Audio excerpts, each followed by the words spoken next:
Right, this is going to be the newest episode of the Best Damn League show. So, of course, I have to start by telling you about Freeze Pipe.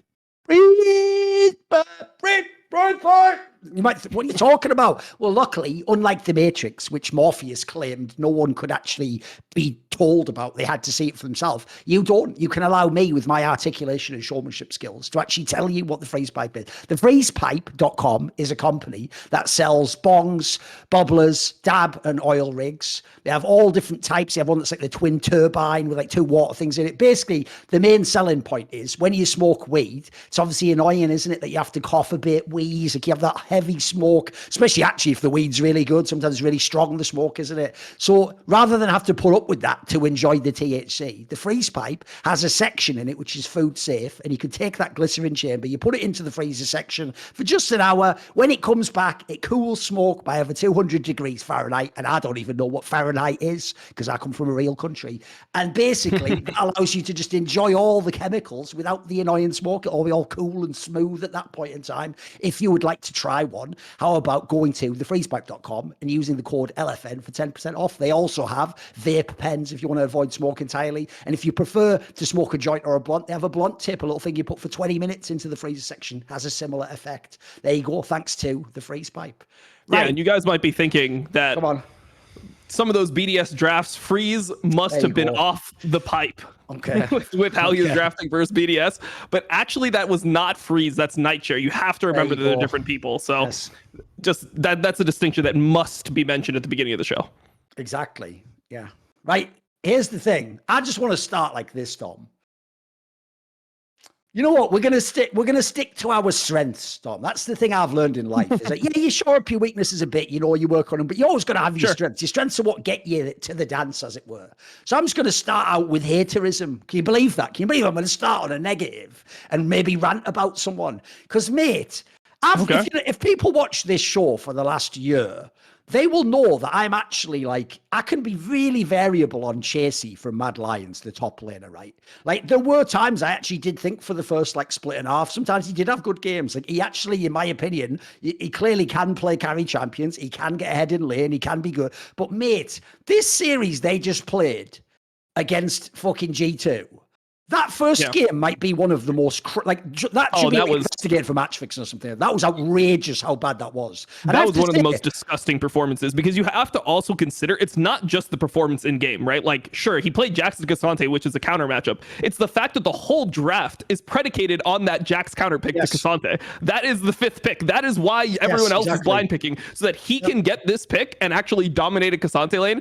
And the ways that he died, it literally looked like the first week of LEC, week 1 of LEC, when everyone was getting knocked into the turret. It was just that bullshit again. How the fuck is that happening in a fight in this is technically like the loser semifinals or something? How is that happening? Like, it seems impossible. Or winners finals. How can that happen? Like you're saying, you would think this is like week 1 of Cassante release or something, mate. The maddest was when they managed to die on that 1v2. Like, the minimum that happens there in any normal game is you kill them or he gets away. Like, they managed to actually get the worst possible outcome where they both got killed. Like, I can't even believe they kept falling for that. Dude, this actually looked, no joke, like one of those The Bouse FFS videos where he figures out some trick with a champion like that, where you can just knock him under the tower, and he just does it on unsuspecting noobs that don't know this interaction exists. But this is a fucking upper bracket final of the LEC after a whole year of this champion. Like, I thought that game was mental. And I have to say, here's why I'm going to be an actual complete hater. It wasn't just that one game and we can go forget about that. I actually think in this team, Dom, he isn't the worst player. I don't know about that. You could debate that. I don't think he's the worst player, but I do think he does not fit this Mad Lions team at all, mate.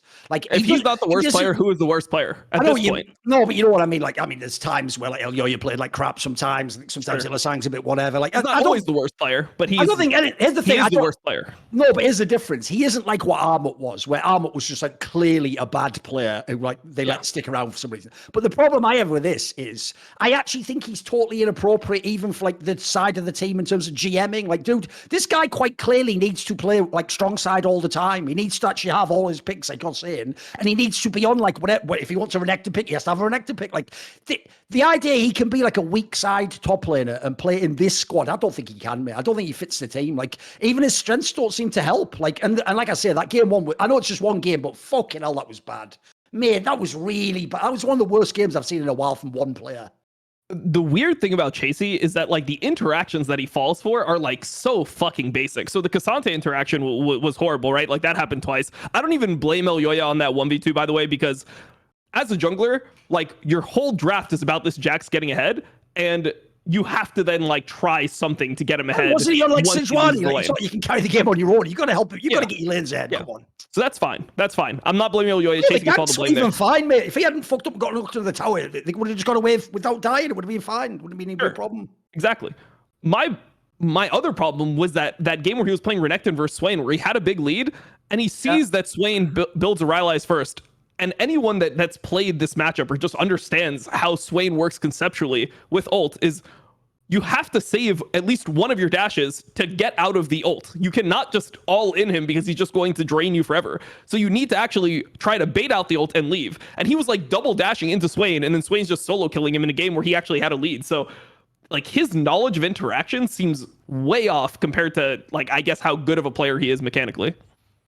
Because that's the sad thing, like I say, I'm trying to actually make it fair. Like, I actually do think he has skill, Storm. I even think he clearly, here's the joke, if you just put him on, like, the worst LPL team and they had to let him just play a strong side, he could actually be an all right player, mate. He wouldn't be bad. But like I say, I don't think he fits Mad Lions at all, especially not with how some of the other ones play, mate. Like there's another one. On paper, Who does fit Mad Lions? That's the problem. On paper, well, the joke is the only person is Kazi, as far as I can tell. Kazi actually seems to have a great time. He seems to be pretty good even. Like, fair play. This is the one team I've ever seen where it makes sense. The other one as well is this, like, mate, I know Elyoya's contract ends at the end of this year. Bro, he just needs to leave this team because it's like he's tanked his own game playing on this team. Like, who even is this guy anymore? This guy, for real, even this year for like the first two splits, I thought he was absolutely one of the best players in the whole league. Like, he's just a fucking super good player. It seems like his game's really got off the boil now.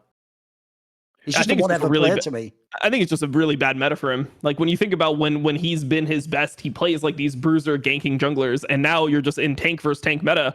And I would say that jungle this season was probably at like the lowest amount of skill that it's ever been at. If you think about the picks that have been meta the whole time, I mean, you're watching Ivern being first picked, right? It's like Ivern, Rel, Sejuani, Maokai.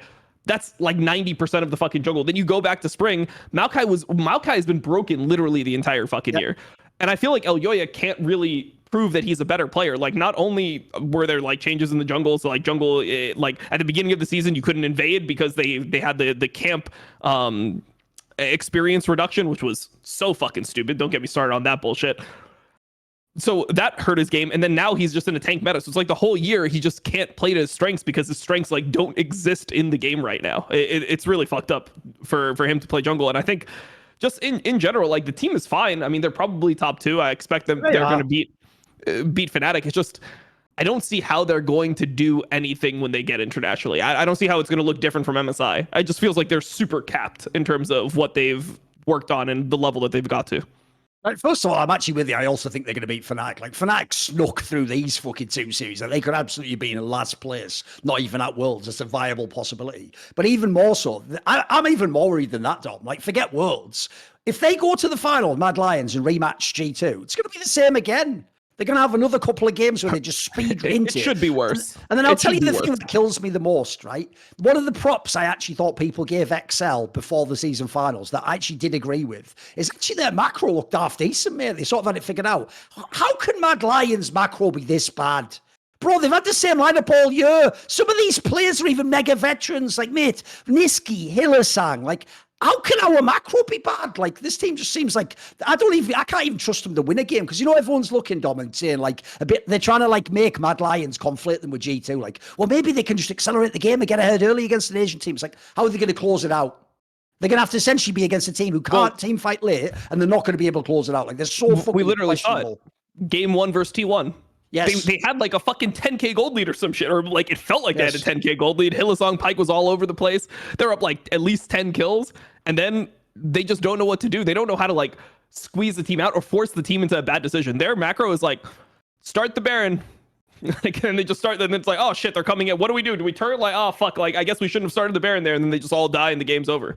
I don't know. I mean, it's tough to watch, but I can kind of understand like how they end up in that situation with the players they have.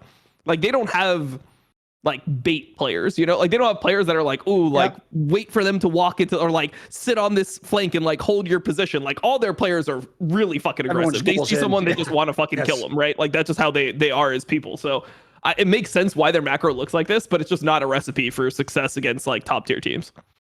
Because I actually think they're in a really tough spot, Dom. Like, I'll give you this analogy because you might actually be able to appreciate it because I know you follow the NBA. I always say the NBA is the best example of a sport where you can get into what I call GM purgatory. And it's when you have a team that makes the playoffs every year, but they can't win. They're not actually good enough to go to the finals and win. They might probably can't even go to the finals, but you can always make the first or second round, and then you lose, let's say, every time, like second round, like in 5 or 6 games. Because the problem with that is you can just say the 76ers. I mean, the joke is it couldn't even be them.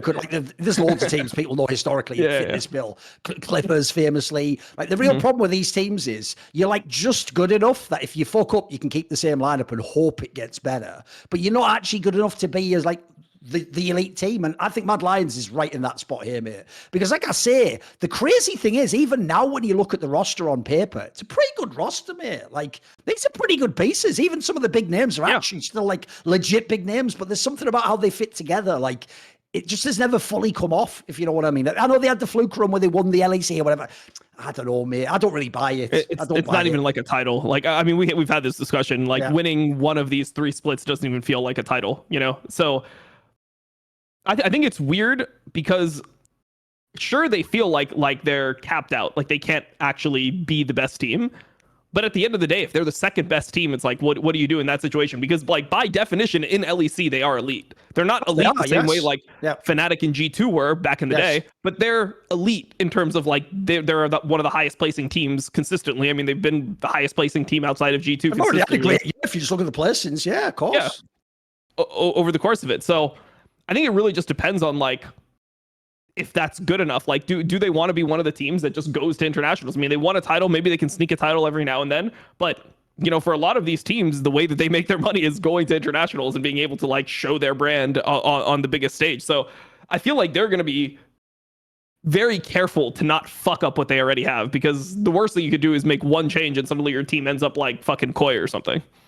I have a question for you then. What if you were to make a change? I don't mean the literal who the player would be, but like, is there something you would add to this team that could maintain a lot of the strengths, but then add would you want like a super stable, I don't know, ADC or top lane? Was there a specific type of a thing you would add to this team to make them better? Just good weak side, I think maybe. What would you do? It's really hard. It's really hard, right? Because like a weak side top laner, I feel like a weak side top laner could be scary with this team because Niski is also kind of like a weak side mid laner, right? Like he doesn't want to just dominate the lane. And if you end up with somebody who's like slowly losing lane top and then mid is also like not winning lanes super hard, then you can only really play through one lane and it just ends up being like there's not enough pressure on the map to actually do anything. So I think that is a little bit scary for me to add a weak side top into this team. I feel like this is the hardest question because like maybe they could do with a more volatile jungler. Like, obviously, Elyoya is... They might lose him, yes. They might need a new jungle, okay. Well, I mean, if you think about what Niski's strengths are, is he makes a jungler, like, super powered. He always elevates the level of a jungler. So if you can get, like, a really, like, high-ceiling jungler that, like, wants to fucking take over the game, like one of those, like, bulldog-type players, and you pair him with Niski, that could be something that would give them, like, a little bit of a... Would you take this trade, then? What if we trade Razork for Elyoya? I was thinking Bo. You're still okay. Fucking off. You're still bringing him back. To be fair, by the way, I will say I also agree. Yeah. To me, he's got the obvious eye test Vethio treatments. Like, just put him in a different team. Put him in a different team. He'll be good again. I would put Bo in this team. A team with a good environment. Because the thing is, like, I want Bo in a team where everyone like knows he's the fucking GOAT. Right. You know, like they're like, all right, just play around him. Like he's gonna fucking win the game. Like he's a beast, you know? And I feel like Matt is the right environment for it to not be like, oh, like you made a mistake. Oh shit, like maybe we should like back off the strategy. We can't all in Bo. Maybe we need to play some more Maokai. Like I want him in a team that, you know, will play to his strengths. And I think that Mad Lions would play to his strengths. I think Hilly Niski would love to play with a player like that. Yes. They would love to play with like a fucking just beast player that they could just like fight all the time around. How are you going to criticize Bo for being too aggressive if you've got Hillsang on your team? Like, you're right. In some ways, like, he's already got the green light if he joins the team. Like, it's no problem. It's like, we're all going in anyway. In fact, I actually think that's the move. probably would even be appropriate, because that is the one thing, if you think about Vitality, that I guess now in hindsight does make sense that they failed, is like, realistically, Upset's not a fucking all-in player like that, guys. Like, he is the guy who's looking for his angle and be careful. He can't be, like, in some ways, maybe Mad Lions, because they are just a super all-in squad who just follow up on everything. That probably would be the dream team for Bo. Just tell him you got the green light, do whatever you want, do all the solo queue shit, and we're just going to follow up. That could even be good. It's not a bad shout. I am not in the camp where I think Bo is just like a bad irredeemable player. I know people like want to fucking like sell the Bo stocks and everything. I am buying the Bo stocks right now. Here's what's weird as well, Dom. I actually can at least look. I don't understand in the sense that I don't vibe with it, but I get why people hate Upset and Perks. The short version is this, guys, because Perks won a lot. He's very cocky, so people don't like that. Even though, by the way, I would actually say it's a sign of insecurity in you if you think people who have accomplished a lot shouldn't be like, I've accomplished a lot. Like, I get it when I also get it when people talk shit when they don't do anything. Yeah, the Upset one, as far as I can tell, is just because we've compared him to Mighty Lord Reckless and people who've won the championship and he hasn't won that. Right, those ones at least have a logic to them. I don't even get, aside from the import angle, why do people hate on Bo, mate? Even seems like it's a really cool personality. Obviously, like, his mad skills, potential. He was supposed to be really good. He was supposed to like win LEC, be like the prodigy. Him. That's why they hate him. You mean, right? Okay. Yeah, that's what it is. I mean, it's one of those things where it's like, you got to choose who you hate, like on a team like Vitality. You can't, they're clearly not all irredeemable dog shit. Yeah. So, like, who are you betting on? Like, who is the player that is actually like not good, that is not playing well anymore? That's what you have to pick. I don't think it's all of them. I could easily see, and it could just be also that the team is just not functioning. I mean, when you think about like also Upset having to lane with Kaiser, I mean, this is Kaiser's worst year ever. Oh, easily. By far, it's his worst year ever.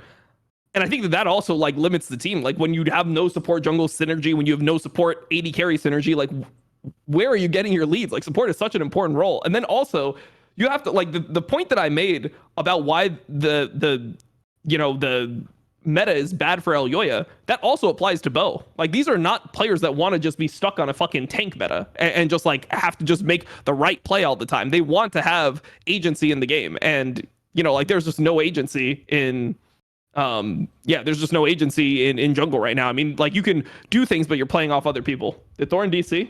No, I'm here. Okay. By the way, I would even say, like, I actually do agree on the jungle point. It's why, essentially, even though people are going to think we're haters, I still don't think Peach is good, guys. I don't even, like, honestly, genuinely, pull up his games and show me what he's doing. Like, as far as I can tell, by the meta. To me, he's like the definition of a player, Dom, where it's like, because it looks, I mean, he's active all the time. Because he's doing something, people think he's doing something, if you know what I mean. But I don't think he is. I think essentially he just walks around the map. Like, half the shit he does just irrelevant as far as I can tell, or just like needlessly aggressive and just draws people attention.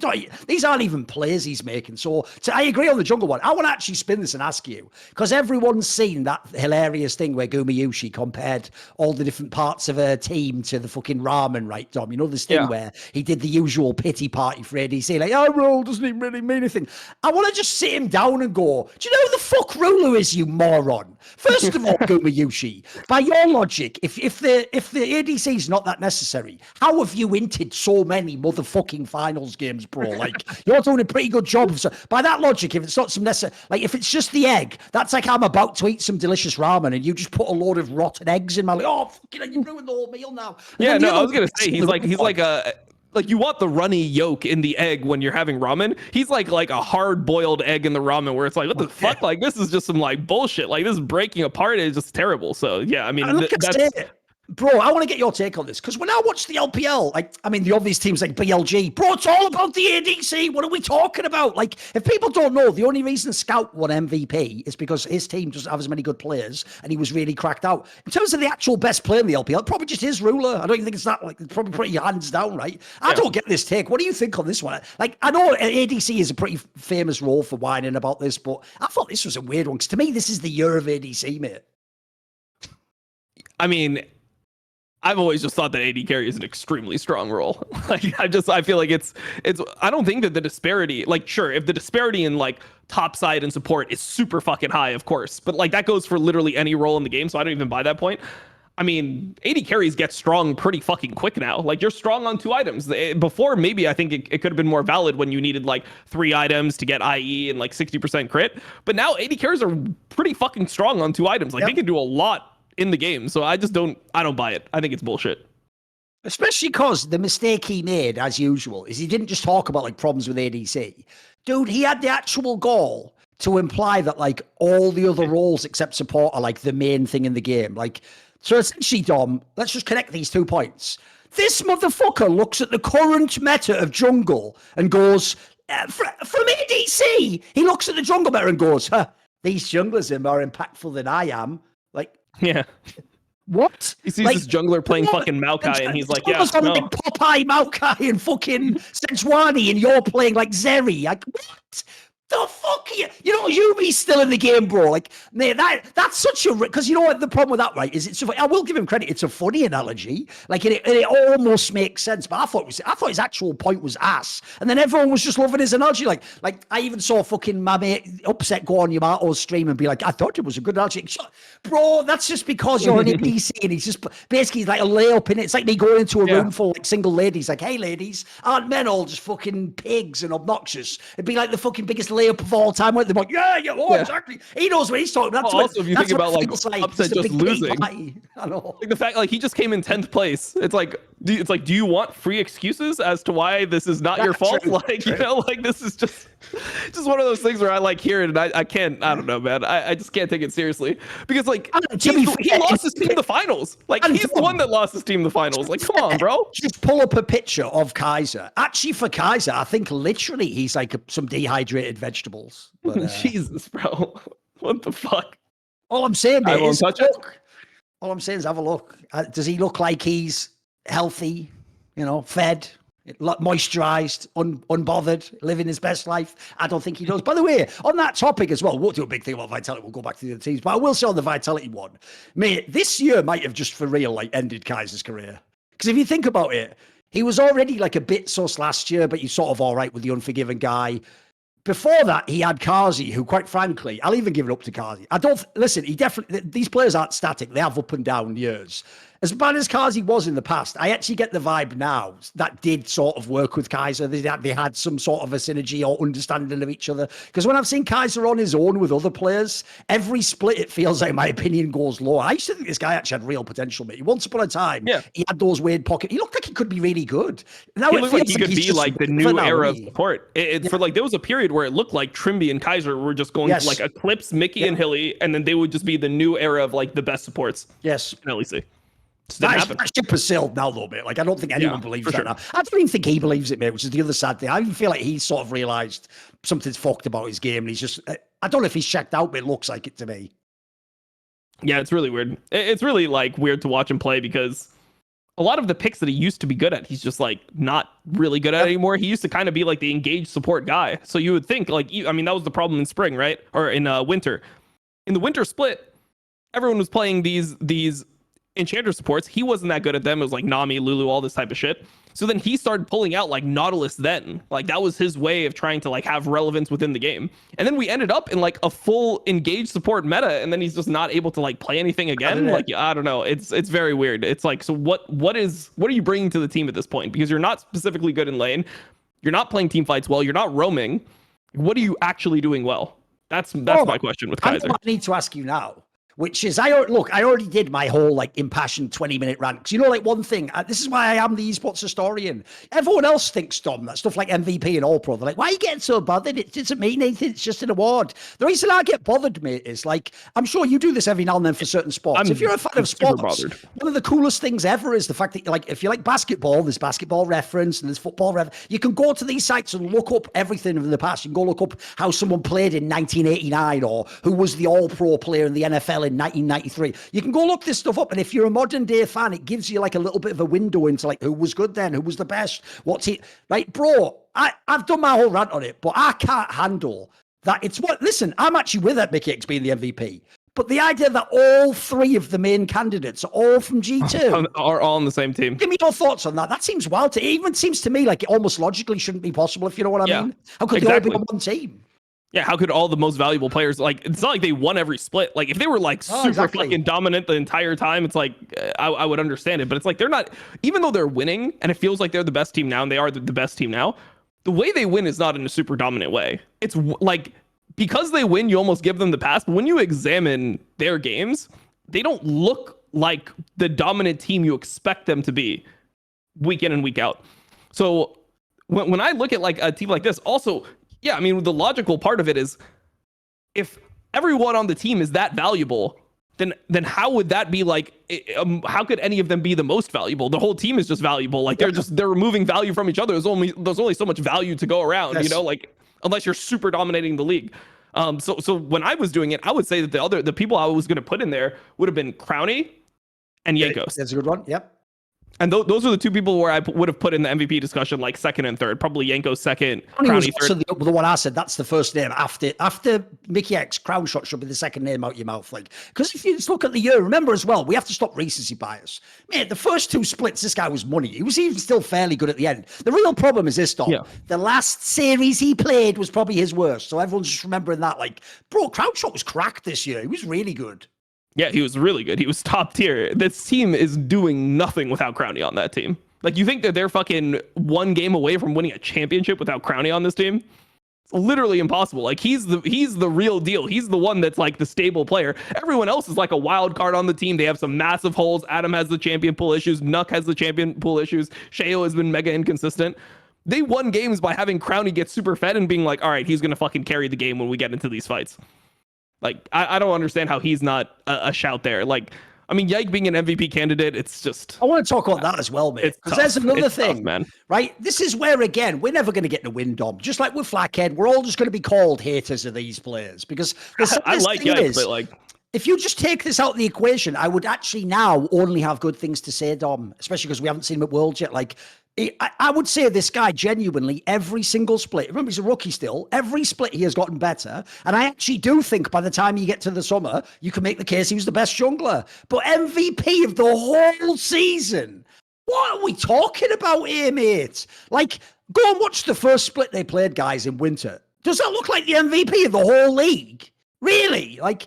That's what he's doing almost fuck all. Like I say, every split he gets stronger and they give him more responsibility and he gets better. And actually, even sometimes G2 wasn't as strong in like the spring split, for example. Like, I can't buy that he's the second best player in the whole league, man. I don't know. Why? That just sounds like a weird, like, that's like a narrative. But it's not even second best player, right? It's like second most valuable player. It's just like, it's a whole different thing. And like, I mean, come on, look at the team he's on. Like, he joined... what was like the best team. Like, he joined the team that had been like dominating, and he has like all these veterans around him. And then if you look at how other people are playing, like BB's having like a fantastic fucking season finals. Like, he is just dominating everyone in top lane. This season finals has been his time, mate. He's been the king. Obviously, earlier in the year, fucking he looks like the best top laner by far. Like, we've already pointed out, the actual best LEC player plays on fucking Yike's team in the other supportive role. Like, give me a break. Like we're saying, by definition, by the way, are you ready? I'll do this thing, Dom, where a sane person knows exactly what I mean, but to a moron, I've just said the worst thing ever. By definition, Yike is one of the least valuable people on G2.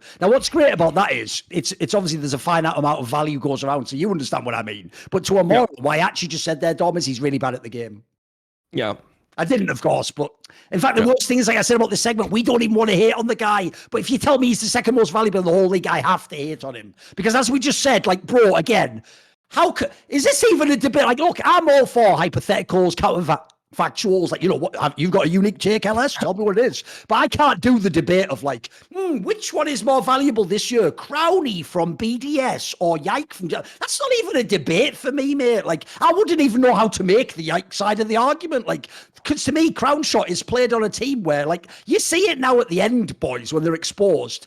Holy fuck, is that team average on paper and in the server? It's basically just Crown Shot. And then when it was the other meta, like Labrov had a few good games. That's about it. Like, beyond that, like, Sheo is just withered on the vine. Nook is average as fuck. And Adam is just... The joke about Adam is, bro, you played just as bad when you're on a bad team as when you're on a good team. I don't even think you played it. Like, you should just be in solo queue your whole life. Like, this team is whack. Crown Shot is the only piece that like made them look good. I mean, just look at the players. Like, Labrov was a perpetual loser in LEC. He was just somebody who just was a perpetual loser, low place like finisher in LEC until he played with Crowny.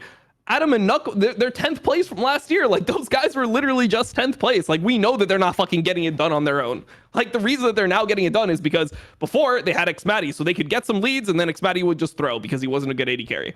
Like, Crownie definitely throws sometimes, but he is the player that you can rely on most of the time. He's one of the most reliable AD carries in the league, and that's what transformed this team from like a just like cheesing, have to win early game team to actually a team where they can play out the entirety of the game. They can get to late game. They can win a game late game if they team fight well. They actually have an insurance policy now. And by the way, I'm just going to put it out there, Dom. The idea that the last game we're going to play in this whole season, Adam, give me the Olaf. Fuck you. Yep. I have to see you at Worlds after that. After that, because you know what he's going to do this at Worlds. At Worlds, no joke. They are going to literally every angle pick Olaf and Darius. Like, you can just tell. And the worst thing is, I bet when they pick it, they're going to have like that. They're going to act like Darian from Old Gambit and have some like shit-eating grin. Like, oh, do they know? Do they know? It's like they don't need to know, you moron. Like, you think that's like some secret tech that they don't understand in Asia? Like, you're just going to get fucking shit on. And the other thing that kills me about that is, like, yeah, Dom, I'm really looking forward to seeing Adam play without teleport versus Asian teams that are gods of team fighting at Worlds. Like, that's like a fucking recipe for disaster. It's just going to be stuck in lane like a bozo when all the fights happen. Like, this is going to be garbage, mate. BDS, I mean, I actually am sort of with Peter. I do think they can beat Golden Guardians, but I almost hope they don't. If you know what I mean? I almost hope they don't at this point. I don't want to see him play. I mean, I think the thing that was so funny about this game 5 that they got into was I was on a call, right? I'm in the SAC. I've got like Perks there and like Yamato and everyone, and we're talking about it. And Yamato and I say, BDS can actually, like, BDS has a better draft. They win this game. They outrange. Okay. They win the game as long as Olaf and Rel don't go in. Olaf and Rel just have to not go in and let Azir and Ezreal do work. If you let that condition happen, they have a range advantage. They're going to end up winning this game. That's what we say. And Perks is like, Adam's not going in on Olaf. Yeah, exactly. And Perks is like, I agree. They should do that, but they won't do that. They'll int one time and they'll lose the whole game, and that is exactly what happened. Like, he literally just called it perfectly. Like, you try to, because you know, you do like a lot of coaching, you go from like the analytical point of view of like what should happen ideally, like what are like the conditions of all the champions, and you try to like structure it in a way that makes sense. And Perks just hit us with, oh, they don't have to engage. I agree, but they will. And then they just did, and they lost the whole game. Like, it just was what it was.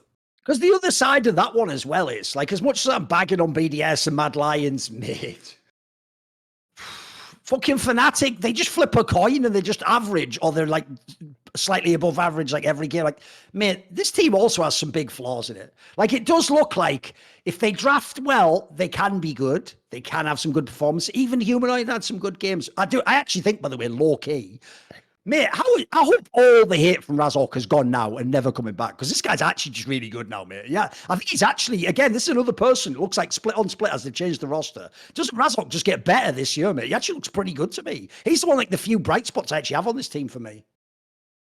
Yeah, I think Razork is solid. I think it's also good that he's finding answers to champions. He's giving his team a lot of advantage to that. Because he's got all the meta champions now, mate. Remember, he used to be like the fucking Poppy one trick. He plays them all now. It's actually really legit. So, I mean, he plays the whole meta, but the point that I'm making is that now that he can play Talia and Karthus into those meta junglers, and like no one else is essentially doing that, it's giving them a whole different angle. And then when BDS is having to draft in games like 3, 4, 5, they're banning Talia Karthus every single game. Like, that's a jungle Talia ban coming through every single time. Yeah, that's huge for a team. Like, that's so much value that you don't see in the game. But it's not like they ban his champions and then suddenly he's just dog shit. Like, then he just plays Ivern and he's playing well overall. So I would say he's extremely effective right now, regardless of just the actual gameplay. Like, his presence on the team is giving them a huge advantage in these series. Because, like, in this particular one against BDS, look, I'll give them the leeway that obviously they didn't have their real top laner. You had the whole Wonder thing where, like, I actually do think I don't know why people focused on that narrative so much. Wonder did exactly what I thought he would do, Dom. He'd come in, he's obviously not in his peak form, and he just played himself into form over the series. And by the time the series ended, it looked good. Yeah, he started off a little bit more dodgy, but like, that's fine. Like, that's all I can ask for. It's just the rest of the squad I'm a bit concerned about. Like, the problem with them is I still think they have mad potential, but they seem a bit one-dimensional to me. I don't know what it is about this squad. I still think there's real potential. Like Trimby's got that mad champion pool. The Noah guy is good. He clearly is good. I mean, what I'm watching, like what I'm seeing is, number one, we're seeing like, what was it, 5 games of Renekton, or it was 1 game of Ornn and 4 games of Renekton. So like they don't have like the biggest champion pools, obviously, because like Wonder just joined the team 3 days before this. But the other problem is that when they get a lot of the other like meta comps, they don't look good. Like they can't really play Jace. The Tristana is fine. Like that's something that they can play. They can play Tristana Azir. They can't really play Jace. And they don't have to that highlight play. That was pretty sick. The humanoid highlight play where they wouldn't be. I'll get that. That was good. That is just a baller highlight. Fair play. It was cool. Like if that was from the LPL, we'd all be loving it. Come on. But and then they also, it doesn't feel like they also play like a lot of the niche bot lane picks that are really strong in LEC right now. So for example, the Cog Braum, right? That was how BDS got the first game in the series. They pull out the Cog Braum. Wasn't expected by Fnatic. That's like really good prep, really good drafting, gets you a free win on the board. I just feel like they're kind of limited. Like they don't play, like the place where they actually have the picks is jungle. That's where they are able to gain advantage, but then those just get banned. And the Karthus also looks like kind of fake as well. I think when teams study more for them, like Mad Lions, for example, I think that they've realized now that the Karthus isn't that OP if you remove the Tristana. And Tristana is a more normal ban anyway. So I think that the angle that teams are going to do is they're just going to ban Tristana into them and then try to let Razor play Karthus. Why do the two together become OP? What's the interaction? Because Karthus wants to be able to like, you know, like full clear, play the game, and like Tristana just like wins every lane. Whereas Jace doesn't win the lanes. Like even though, and so you want an AD plus AP, you want the damage split to be fine. That's point number 1. Point number 2 is that Tristana actually is able to like have pressure, like you could invade Raptors with it really easily. And it's just like first pickable. And Karthus wants to play with something like that, whereas Jace loses a lot of like the meta lanes. Like Jace will lose to like Nico, for example, LeBlanc, like all these champions. So yeah. Something to watch in the draft in the next series then. Basically, like for example, you're looking for a draft where they're like the early pick the Karthus and then you just block the Tristana or you take it yourself, right? I think you just ban Tristana on red side. Like that's what a lot of teams do. Just ban the Tristana. It's just a really OP pick. I think that generally you should just be banning like Tristana Rel, like red side. They're just OP picks. Like maybe Ivern as well. Maybe you just lock your bans into those and then you just, you know, you trade LeBlanc and Jace and all these other picks.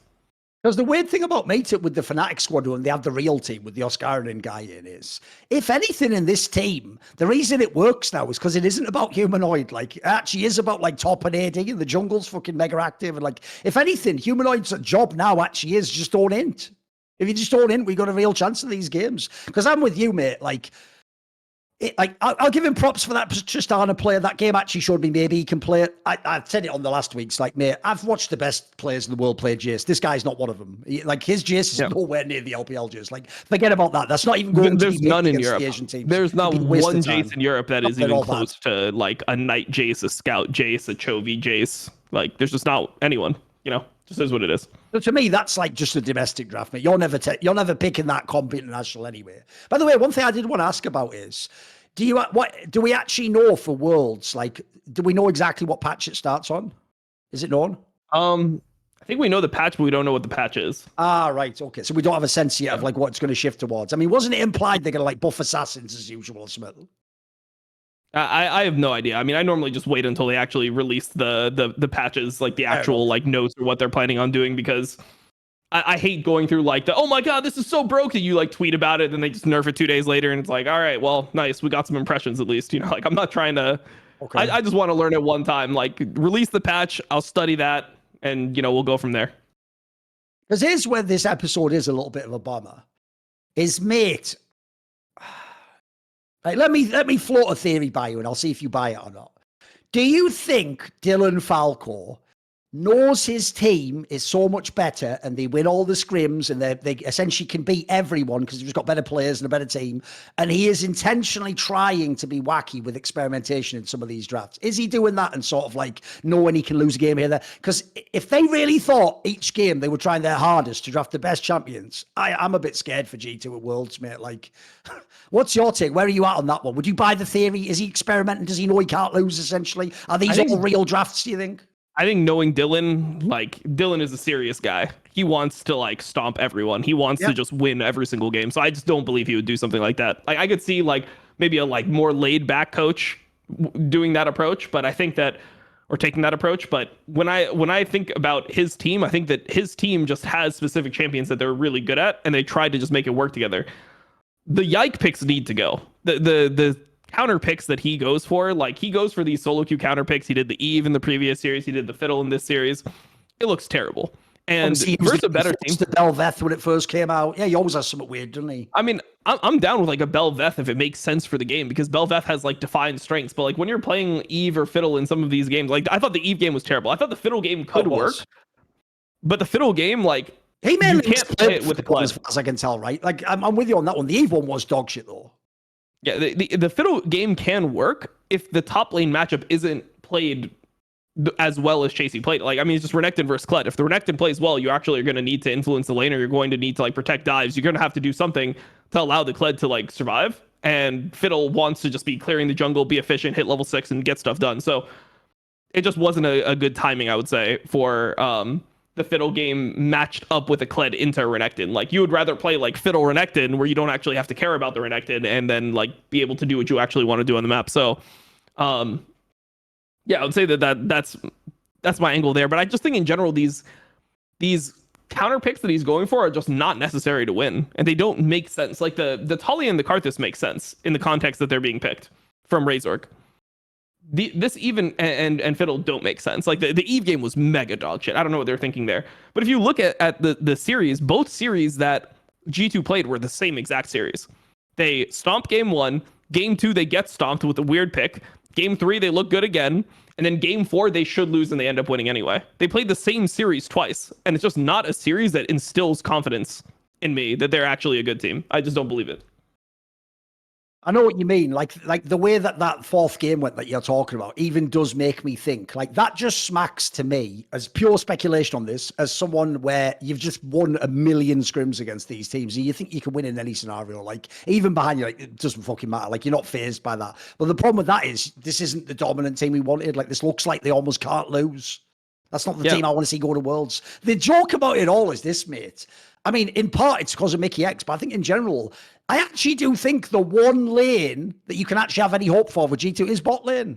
The bot lane can do something in these BO1 Swiss system games at Worldstorm. Like, first of all, they have the picks, like we're saying. They've got a pretty good meta read. Mickey X is actually way above the level of a normal Western player in the support position. I actually think bot lane's the one hope I have. The rest of the team, it's just all right. Just all right. Yeah, it's just all right. When I'm watching their games, I think the biggest issue that I have is that like when they've ever done anything internationally, Caps has been a beast. Yep. And Caps is just playing like average. I mean, like sometimes he'll pop off at points in the game, but like he's playing worse during a lot of the portions of the game than what I expect out of him. Like my standards for Caps are like really high. We're not in any way saying he's like, this is like craps and he's bad. The mad thing is he cannot think about how this sentence could never have been said in the past, Dom. Dude, the amount of best of fives I have now seen this year, G2 win, where Caps sort of didn't really have to do anything is mental. Bro, he's just like walking through these series, winning them. And some of them like this, they're winning in like 4 games and he still doesn't even have to be close to the best player. I'm with you. He was always supposed to be like fucking Anakin Skywalker, like the chosen one who would like fucking give us like a chance against the Asians. That player hasn't been here for like 2 years now, guys. Like it's been a while. It's been a while. Yep. Yeah, I mean, that's my biggest issue. That's all it is. Because I even thought as well, like another fucking feather to the Mickey bows, like mate. And then he just pulls out Lissandra support as well. This guy, it's actually OP as fuck how good this guy. Because remember, the other thing was when he used to be a beast in the past, it was in the Hylissang vein. It was like on a Thresh or a Pike or something like that. Mate, this guy just has the whole champion pool. It's ridiculous. It's like he's got the skills of Hylissang, but then like the champion pool of Trimby. Like he's fucking ridiculous. This guy is just cracked. It's so he pairs really well with Hans. Oh, it's mega. It looks like one of his best synergies ever, mate.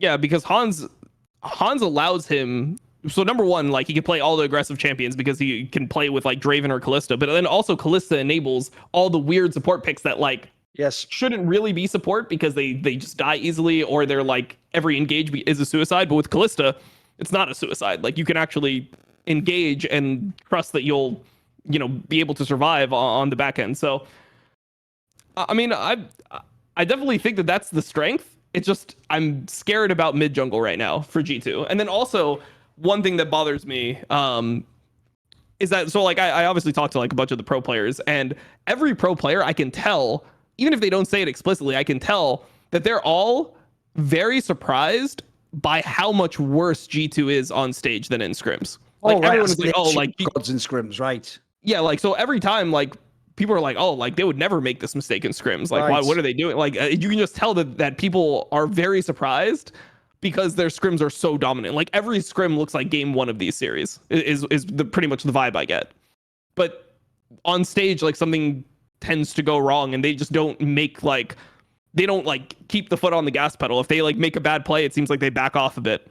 And maybe it could be just that, you know, enemy teams are more conservative with their leads on stage as opposed to, you know, in scrims where you get a lead and you just keep on pushing yourself. So maybe that could be part of it as well. But the general consensus is that they are just a worse stage team than they are in scrims. Like, to me, what I think highlights the fact that even G2, who like I expect to actually easily win this season finals and have been far and away the dominant team of the year, this is where people will think I'm a Yike hater, but I'll just say it like this. Take the exact same G2 team and just put Jankos back on the team instead of selling him and have him instead of Yike's spot. Isn't the whole team just better? Like, in every regard? Like, wouldn't they actually, like, have a viable chance at Worlds? You know, like, they've got the soul lanes. Like, it would just be better. Wouldn't it just be a better team? It depends, because if Caps is playing worse, I don't know if Jankos is a better pairing with him, because I feel like Caps' lane phase was like allowing Jankos to be so useful in the games, whereas if like you have two players that are playing like kind of like slightly weaker mechanically, I don't know if that's going to be the pairing. Like Yike makes up that like mechanical difference in mid jungle in a lot of games, which I think is important. So I'm not sold either way. I would have to like see it. You know, like I wouldn't be confident that they would be a better team. Okay. What about right?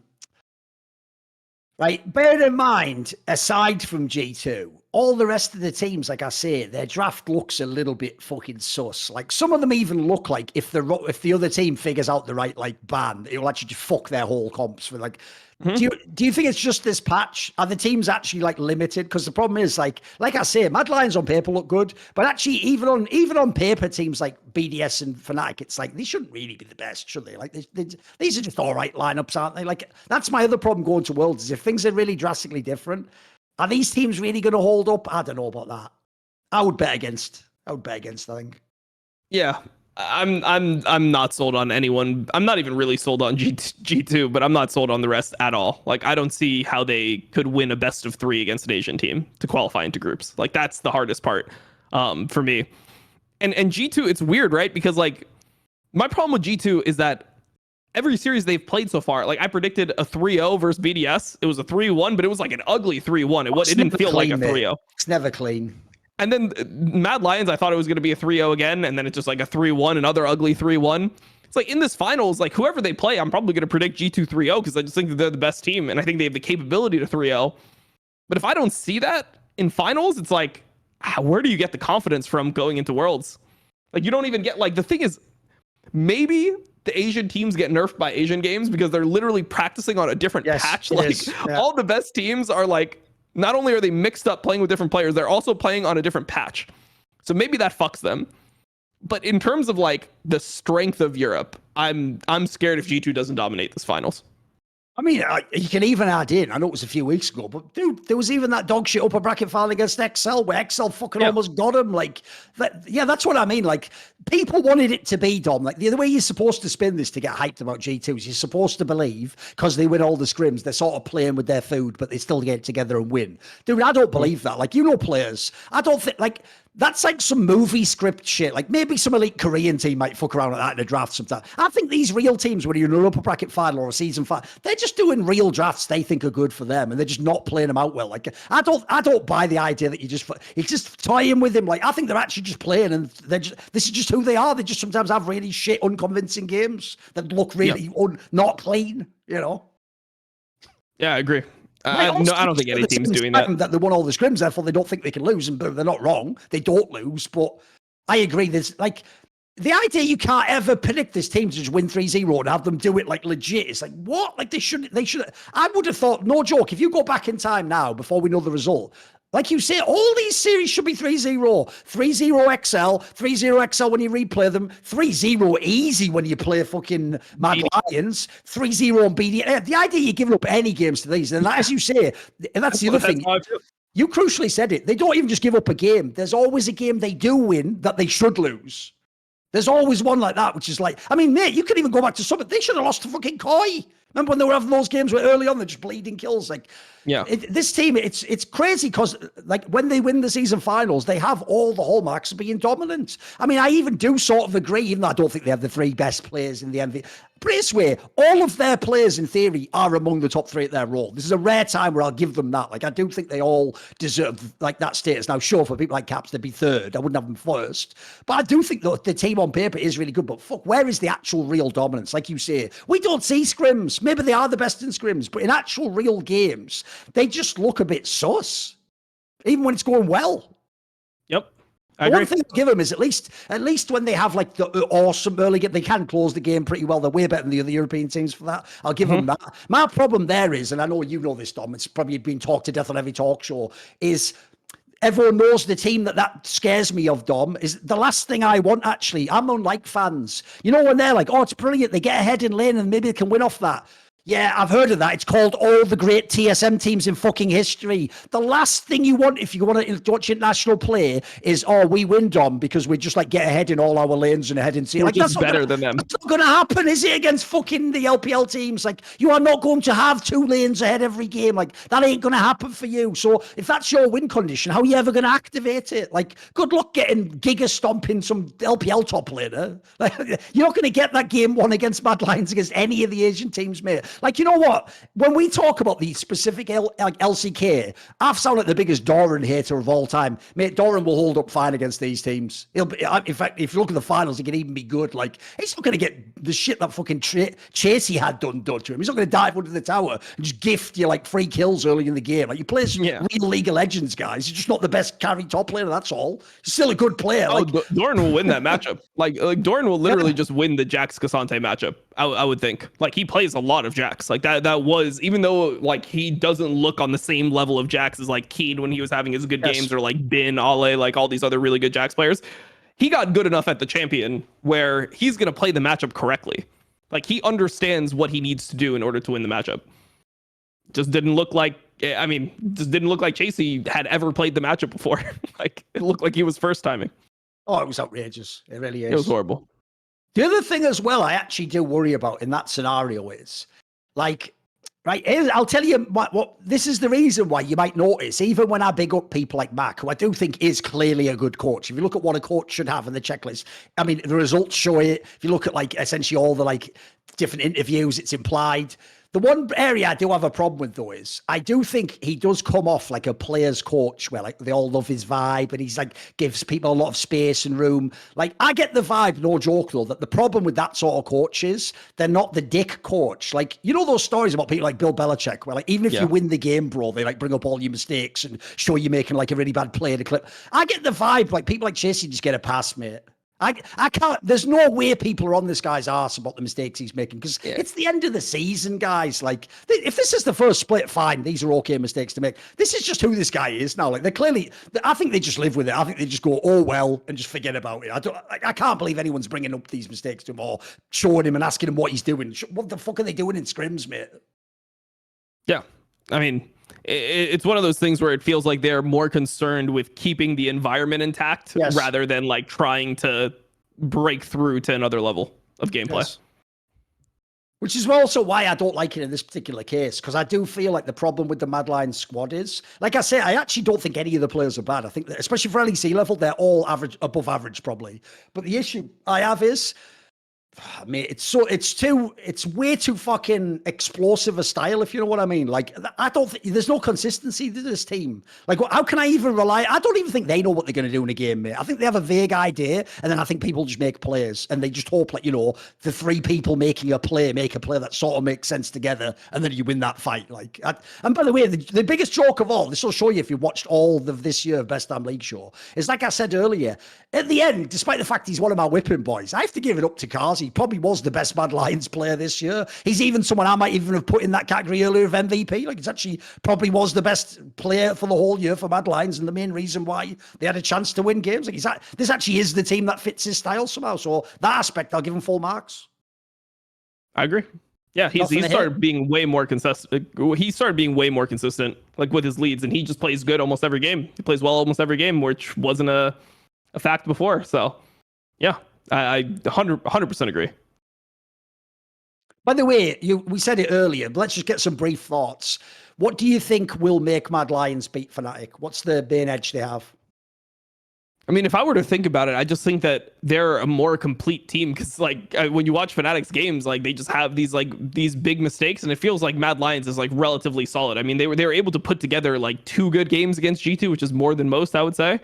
Even game 3, I would say, was like more competitive than, it was more competitive than I guess it had any right to be. Like up until Cap started getting all those kills, like it looked like Mad was in a pretty good position. I think that they can get into those positions a lot easier than Fnatic can. Like when you think about Fnatic, I think that Fnatic is also restricted in draft. I mean, we have to see what happens with the Tristana, like Karthus, Talia thing. If we just start seeing Tristana bans and if that limits everything else. I just think that Mad Lions has they have less holes in their gameplay. They're more consistent of a team. And I think that Fnatic has potential to be figured out.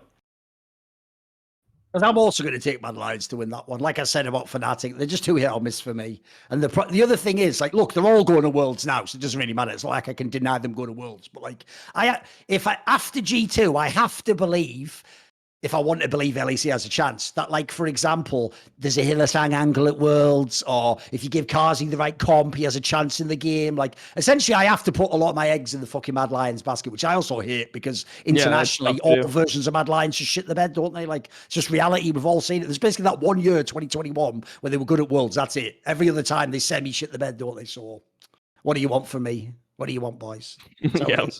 But anyway, we've obviously got one last episode of the Best Damn League show. I don't actually know exactly which day it'll be. We'll find out on that one because I have to figure out the schedule. But obviously, we'll be back for that to close it out. And then after that, it'll just be shows like Summoning Insight, Power Spike, etc. for World. So shout out to everyone who watches. Goodbye.